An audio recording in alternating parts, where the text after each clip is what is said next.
Hello friends, स्वागत है आपका हमारी इस नई वीडियो में। थंबनेल देख के आप जान ही होंगे, इस वीडियो में हम लोग बात करने वाले हैं क्लास 12th में इंग्लिश सब्जेक्ट के सेंट्रल आइडिया के बारे में। ठीक है, 3 से 4 सेंट्रल आइडिया होते हैं, तो 4 से 5 नंबर का पेपर में आता है। ठीक है, कोई एक सेंट्रल आइडिया आपको लिखने होते हैं, 2 सेंट्रल आइडिया में से कोई एक सेंट्रल आइडिया आप लोग को लिखना होता है। तो उन 3-4 सेंट्रल आइडिया को छोड़ के उस पर बाद में बात करेंगे। जो सबसे इम्पोर्टेंट है एंड 100% कन्फर्म, यही सेंट्रल आइडिया आप लोग को हर हाल में दिया जाना है पेपर में। क्योंकि माई मदर एट 66, माई मदर एक ऐसा टॉपिक है जिस पर एग्जामिनर भी जानते हैं, जो लोग पेपर बनाते होंगे, कि हर बच्चा अपनी माँ पर कैसे लिख सकता है। इस बात को ब्रीफली उन्होंने समझकर पेपर में हर साल यही आता है। आप लोग पिछले साल के पेपर सर्च करके देख सकते हैं, लगभग लगभग हर पेपर में माई मदर एट 66 पर सेंट्रल आइडिया आया हुआ है। तो आज इसी सेंट्रल आइडिया को हम लोग हिंदी में समझने वाले हैं। एक कहानी के तौर पर समझेंगे कि इस सेंट्रल आइडिया को हम लोग कैसे समझ सकते हैं। तो अगर आप कहानी के तौर पर समझेंगे तो आप मान लीजिए आप लोग कहीं भूल जाते हैं बीच में, तो उसको इंग्लिश में बना के आप लोग लिख सकते हैं। तो आज यही देखने वाले हैं हम लोग कि इसको कैसे लिख सकते हैं। तो चलिए वीडियो को स्टार्ट करते हैं और समझते हैं इस पूरे सेंट्रल आइडिया को हिंदी में। तो देखिए फ्रेंड्स, क्या है कि ये कहानी के तौर पर है पूरा।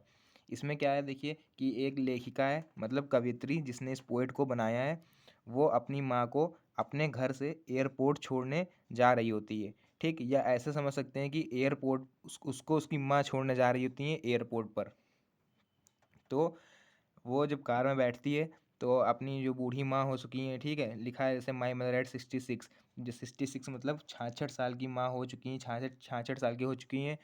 तो बूढ़ी हो चुकी होंगी, अच्छी खासी बूढ़ी हो चुकी हैं, चेहरे पे झुर्रियाँ पड़ चुकी होंगी। तो उसी सब का इनमें वर्णन किया गया है। अपनी माँ को ध्यान से देखती हैं होगी और उनको ये सोचती हैं कि उनको खो देने का डर लगा रहता है, कि अब जानती हैं कि मेरी माँ बहुत ही जल्द गुजरने वाली हैं। ठीक, तो यही बेसिस है पोएम का। ये लास्ट में एयरपोर्ट पे पहुंच के लेखिका कैसे उसके चेहरे का रंग उड़ जाता है, इन सब बातों को समझते हैं। देखिए, the poem of my mother at 66 is composed by Kamala Das. ठीक, तो इस पोएम को कंपोज्ड करा है किसने? कमला दास ने। एक पोएट्री हैं या कवित्री बोल सकते हैं इनको, जिन्होंने इस कविता को लिखा है। तो क्या कह रही है पोएम, देखिए। This poem shows the fear of losing her mother. मतलब द पोएम शो, यह पोएम क्या दिखाती है कि द फियर ऑफ, ठीक, डर को, लॉसिंग हर मदर। इस पोएम में, पूरी पोएम में केवल और केवल कवित्री का माँ को खो देने का डर दिखाया गया है। कैसे वो डर जाती है अपनी माँ को खो देने के डर से। ठीक है, क्योंकि जान नहीं 66 की हो चुकी हैं और बहुत ही जल्द गुजरने वाली हैं। तो वही जो एक डर होता है हर बच्चे को अपनी माँ से बिछड़ने का, वो इस पोएम में दिखाया गया है। Her mother is in the last stage of her life. उसकी मदर मतलब कवित्री जिन्होंने पोएम लिखी है, उनकी माता लास्ट स्टेज पर हैं अपनी लाइफ के, मतलब अपने जीवन के एकदम अंतिम पड़ाव पर पहुंच चुकी हैं। 66 साल की हो चुकी हैं। ठीक है, तो बहुत जल्द वैसे भी गुजरने वाली हैं, तो वही दिखाया गया है इसमें। So the poetess feel that her mother will pass away soon. मतलब कि इस लाइन का मतलब क्या है कि पोएटेस मतलब कवियत्री, फील, उसको ऐसा फील हो रहा है कि उसकी माँ her mother will pass away soon, मतलब बहुत ही जल्द गुजरने वाली है। ठीक, आगे देखते हैं। Poetess get scared of this thought. माँ के गुजर जाने का ख्याल से ही मात्र poetess get scared of his thought, ये थॉट उसके मन में आते ही वह स्केर्ड मतलब डर जाती है। माँ से बिछड़ने का ख्याल आते ही वह बुरी तरह से डर जाती है। ठीक, to come out of this thought, और देखिए कार में भी चल रही है, ठीक है, माँ के साथ अपनी, और माँ को देख के ये सब सोचती जा रही है।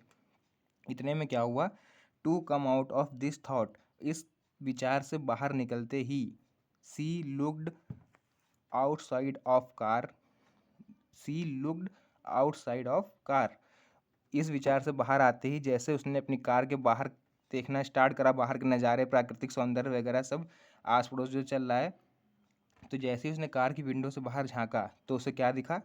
The world outside was full of Joy. मतलब मतलब क्या है, वो द वर्ल्ड मतलब पूरा आउटसाइड, उसकी कार के बाहर का संसार मतलब और सब पूरा, ठीक है, कार के अंदर को छोड़ दें इसका, बाकी पूरी दुनिया उसको कैसी दिखाई दी, वॉज फुल ऑफ जॉय मतलब इंजॉय करती हुई दिखाई दी, सब खुशी हंसी खुशी सब मतलब अपने टहलते हुए बात करते हुए दिखाई दिए। एंड एक्टिविटी ऑफ एक्टिविटी, ठीक, एक्टिविटी ऑफ का ये दोबारा लिख गया है, ठीक, एक्टिविटी तक है, मतलब बाहर उसको बहुत ही खुशी और खेलते कूदते हुए सब लोग दिखाई दिए। The young trees seem running fast, छोटे छोटे पेड़ होते हैं जो नए नए पेड़ निकल रहे होते हैं या बड़े बड़े पेड़ हुए, उसको तेज़ी से भागते हुए दिखाई दिए। तेज़ी से भागते हुए कैसे दिखाई दिए, जब किसी कार से आप चल रहे हो या फिर किसी मोटरसाइकिल से साइकिल से चल रहे हो तो आस पड़ोस के लोग आपको पीछे जाते हुए दिखाई देते हैं खूब तेज़ी से। ट्रेन में आप चल रहे हैं, ट्रेन सीधी जा रही तो आपको विपरीत दिशा में सब तेज़ी से चलते हुए दिखाई देते हैं, जबकि ऐसा नहीं होता है, चल आप रहे हैं तेज़, ठीक, वो सब अपनी जगह पर खड़े हुए हैं। तो ऐसे ही कवित्री को भी फील हुआ कि the young tree seem running fast, मतलब पेड़ छोटे छोटे वो बहुत तेज़ी से गुजर रहे हैं, and children looked very happy, और जो आस पड़ोस बच्चे खेल रहे थे वो सब उनको कैसे दिखाई दिए, वेरी हैप्पी, बहुत खुश दिखाई दिए। ठीक, आप देखिए आगे क्या है, एट एयरपोर्ट, ठीक, look again at her mother, airport पहुंचते ही, ठीक, उसने दोबारा, लुक अगेन, अगेन मतलब देखना, और सॉरी अगेन मतलब दोबारा, लुक मतलब देखना, एट एयरपोर्ट, एयरपोर्ट पहुंचते ही उसने दोबारा अपनी मदर की तरफ देखा। ठीक, सबसे पहले एयरपोर्ट पर उतरते ही उसने किसकी तरफ देखा, अपनी माँ की तरफ। सी फील्ड पेन एट लुक, ठीक, उसका मतलब कवित्री ने अपनी माँ के चेहरे पर दर्द, पेन मतलब साफ दर्द दिखाई दिया। The colourless and pale face of her mother, मतलब जैसे चेहरे का रंग नहीं उड़ जाता है तो बुढ़ापे में सभी का हो जाता होगा, तो उसको अपने माँ के चेहरे पर पेल फेस मतलब पीला पड़ चुका हुआ फेस और मुरझाया हुआ सा चेहरा साफ दिखाई दे रहा था। बट हाइडिंग हर टीयर्स, ठीक, मतलब कहने का मतलब क्या है इस लाइन का, ठीक, ये सब देखने के बाद, बट इसका लाइन का क्या है, बट हाइडिंग हर टीयर्स, लेकिन कवित्री ने क्या करा, अपने हाइडिंग हर टीयर्स मतलब हाइडिंग मतलब छुपाना, हर मतलब अपने, टीयर्स मतलब आंसू, अपने आंसू छुपाते हुए द पोटे सेड बोला, ठीक, सी यू सून अम्मा, मतलब बहुत ही जल्द मिलते हैं अम्मा, अम्मा मतलब मदर, ठीक है, गांव की भाषा में अम्मा बोला जाता है, सी यू सून अम्मा। इतना इतना होते ही कवित्री ने अपने आंसू छुपाते हुए माँ से कहा, सी यू सून, बहुत जल्द मिलते हैं मम्मी। तो उम्मीद करते हैं दोस्तों आप लोग को ये पूरा सेंट्रल आइडिया समझ में आया होगा, प्योर हिंदी में एक्सप्लेनेशन इसका करा है मैंने। तो बाकी के सेंट्रल आइडिया जो आपके बचे हुए हैं 3-4 जो भी बचे हुए होंगे उस पर भी वीडियो बहुत जल्द आ रहेगी, और आपको हाई स्कूल के हो या चाहे इंटर के हो, आपको बहुत ही अच्छी तैयारी इस चैनल पर करा दी जाएगी ताकि आप एग्ज़ाम में जाके सोचना ना पड़े। और हाँ, एक बात और, बाकी के जो 3 से 4 सेंट्रल आइडिया हैं वो आप पढ़ो चाहे ना पढ़ो, ठीक, ये एक सेंट्रल आइडिया ऐसा है कि 100 में 99% आप लिख के रख लीजिए, ये सेंट्रल आइडिया पेपर में रखा हुआ है, तो इसको अच्छी तरह से तैयार करिएगा। लेकिन क्या है, देखिए नवंबर चला जा रहा है, ठीक है, लास्ट दिन बचा हुआ है, 1-2 दिन और बचे हैं, दिसंबर जनवरी केवल 2 महीने का समय आप लोग के पास बचा हुआ है, और अगर आपने ये अभी नहीं तैयार करा तो पेपर से पहले प्रेशर बहुत होता है माइंड में यार, बहुत ज़्यादा प्रेशर होता है, तो बहुत मुश्किल है कि आप नया नया पढ़ के याद करके आप जा पाओ, पहुँचते ही भूल जाओगे आप सेंटर पे मानो, ठीक, बता रहा हूँ मैं कि आप सेंटर पे पहुँचते ही भूल जाएंगे। इसलिए अभी से तैयारी करके रखिए, सब पूरा याद करके रखिए, पेपर के समय क्या होगा, केवल रिवीजन करना बचेगा आप लोग को, और रिवीजन में ज़्यादा टाइम लगता नहीं, वो आप सेंटर के बाहर भी आराम से कर सकते हैं।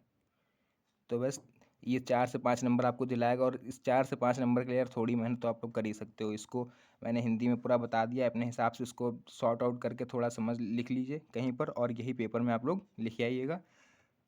तब तक के लिए धन्यवाद, मिलते हैं सीधे नेक्स्ट वीडियो में। Best of luck for your board exam.